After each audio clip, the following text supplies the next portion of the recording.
Hello, and welcome back to Coin Lady channel. An attorney who believes in XRP named John Deaton has given 3 possible tidbits about his upcoming important announcement. Bang yay, by the way. His most recent attempts have been based on a favorable judgment made by a U.S. court in favor of Ripple's during their ongoing case with the SEC. And what was the SEC chair's motivation for initially ignoring the court's orders? The SEC filed an appeal against the Ripple ruling because of the potential danger it posed. If you're interested in finding out more, stick with me until the end and watch this brand new video right away. If this is something that piques your attention, you should check out CryptoGash. LAW.US. In order to provide some background for his highly anticipated momentous announcement, founder and attorney John Deaton has dropped 3 hints. As Deaton tweeted earlier this week, he plans to make a major announcement on September 20th, barring any unforeseen circumstances. There were far too many people in the XRP community who mistook the tweet's author, attorney Deaton, for useful information in time for the apparently monumental event, especially once Jumble added DT and ultimately exposed 3 words. As a result, a famous XRP supporter by the handle 2.0 inquired about the drop. Deaton, John. What do you think tomorrow's announcement might be about, if you were to guess? They doubted the XRP supporter. As a response, the attorney advocating for XRP tweeted that the photo attached to his tweet depicted either the XRP ledger or the dispute surrounding Ethereum. ICO.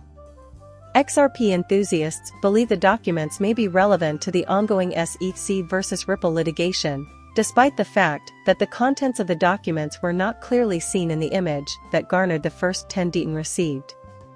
If so, Deaton could be revealing a significant new piece of information about the lawsuit.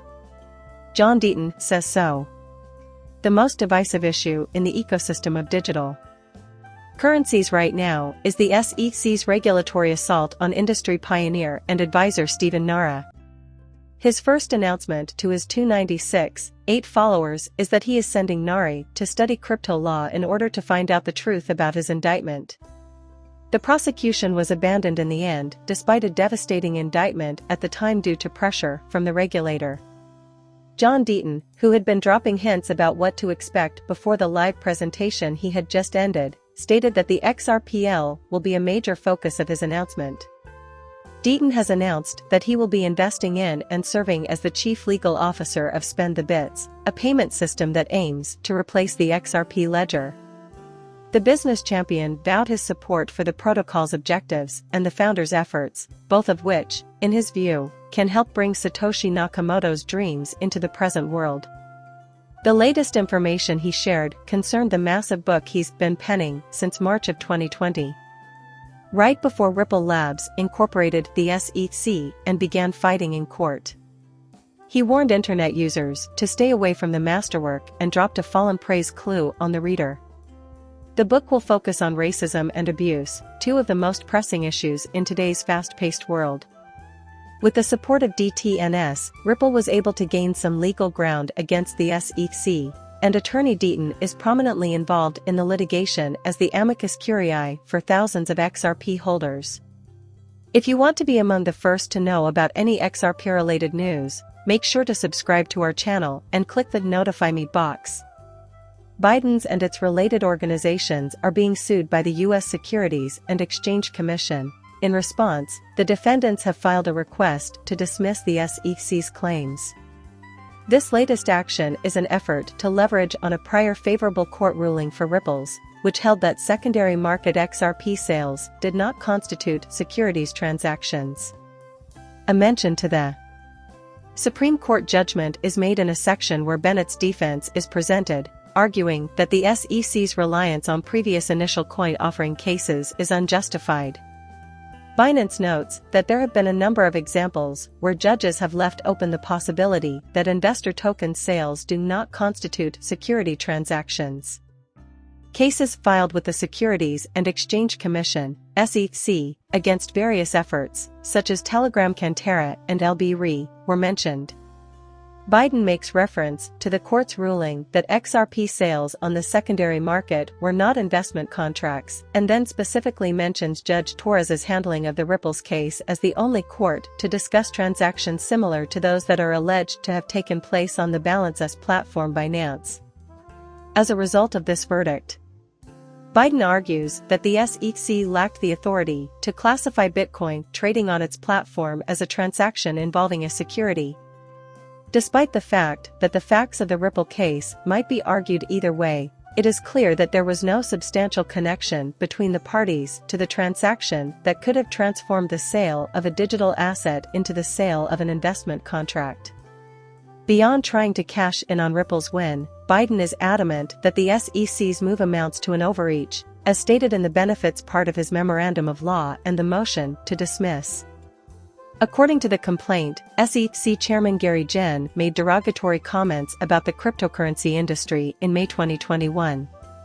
Gensler admitted that the SEC and the CFTC lacked the authority to adequately oversee the space. No new legislation expanding the SEC's authority over digital assets has been introduced by Congress since the resignation of the SEC chair. Bennett argues in his brief that increasing the SEC's regulatory jurisdiction beyond what Congress has already given it is what the SEC is trying to do through litigation. There is still some doubt as to whether or not the court would apply the Ripple court judgment that the SEC has previously appealed to stop its current lawsuit. However, this latest event highlights the significance of precedent in the legislative sector and how the success of Ripple's could be leveraged to provide greater regulatory stability for the cryptocurrency company in the United States. In addition, in light of Gary Gensler's recent remarks as chairman of the U.S. Securities and Exchange Commission, Ripple's chief legal officer Stuart Alterity has raised his concerns to Bloomberg TV. The benefits of implementing existing securities laws to the Bitcoin industry are emphasized by Gensler. In the interview, Gensler said that protecting cryptocurrency investors from fraud and abuse might be accomplished by subjecting them to the same laws as traditional securities. Gensler argues that investors still have the freedom to make judgments depending on the information they get thanks to securities legislation. Investors benefit from laws that protect the market from fraud, manipulation, and other forms of conflict. After Chancellor claimed the court could change its stance on cryptocurrencies, member Francine Lacroix asked SEC Chair Robert Gensler about the possibility, and Gensler said he hopes the court would help hassle the acceptance of crypto compliance.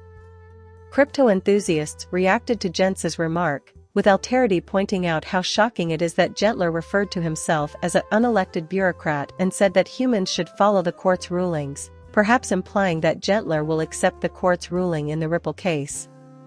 You may remember that the SEC's lawsuit against Ripple met with a major defeat. The SEC said that Ripple had broken federal law by advertising and selling XRP without first registering it as a security. However, the court rejected the claim, reasoning that XRP is not a security. The court also ruled that most XRP-related transactions, which the SEC considers to be securities but are not, are illegal. With its disagreement at the judgment touching Ripple's programmatic sales and other distributions, the SEC has asked the court to certify an interlocutory appeal. The SEC will additionally file a motion with the Second Circuit for leave to file an interlocutory appeal if the motion is granted. If the request is denied, the SEC will have to wait until all other issues in the litigation have been addressed before filing a full appeal. In this situation, the SEC may file a full appeal by the end of the following calendar year. If you want to know the answer to today's most pressing question, whether or not the SEC appealed the Ripple's decision because it felt threatened, be sure to click the notification button and subscribe to our channel. Former SEC employee Mark Feisal has revealed the primary justification for the SEC's request for authorization to certify an interlocutory appeal in the Ripple case. Binions, according to XRP-friendly lawyer Bill Morgan's declaration of law in support of the motion to have the SEC case dismissed, was submitted on Friday. The exchange's lawyers used the Ripple verdict to argue that the SEC's case should be thrown out. Particularly, Biden has stated that the U.S. District Court for the Southern District of New York, which heard the Ripple case, has ruled that the XRP sales made by the Ripple program are not investment contracts because they are blind bid/ask transactions. The SEC expected that other cryptocurrency-related businesses, such as Binance and Coinbase, would utilize the Ripple judgment to reinforce their claim, as pointed out by the company's attorney Morgan. He questioned the relevance of the SEC's request for an interlocutory appeal of the ecclesiastical court's ruling in light of his most recent argument against the prohibitions. The securities litigation expert, Faisal, gave a favorable facial confirm response, which is why an appeal was filed. There have been rumors circulating that the SEC is planning to appeal the Ripple verdict since it could hamper their overall anti-exchange strategy. He noted that the SEC might have challenged the ruling had it applied to all issuers of securities-related assets and tokens. The SEC has a similar worry, which must be taken into account. The SEC has said that its ongoing case against cryptocurrency exchanges Coinbase and Binance may be significantly impacted by the court's decision on programmatic sales. To pursue its interlocutory appeal. Certified. It's worth noting that Benton's rapidly appeals to the Ripple verdict as a basis for dismissing the SEC's complaint. Based on the SEC's motion for interim appeal certification, there is currently no ruling from the court. Members in the crypto community have been making guesses about the outcome of the judgment for some time now. CryptoLAW.youtube.com, as was indicated earlier. Predictions that the court would deny the SEC's move for certification of its interlocutory appeal were made by the first President of the United States, John Deaton. Deaton claims that if the court rejects the regulator's request, the agency won't be able to file a full appeal until the end of 2019. Therefore, this video has reached its conclusion. If you enjoyed the video, please click the like button and consider subscribing. See you later, bye.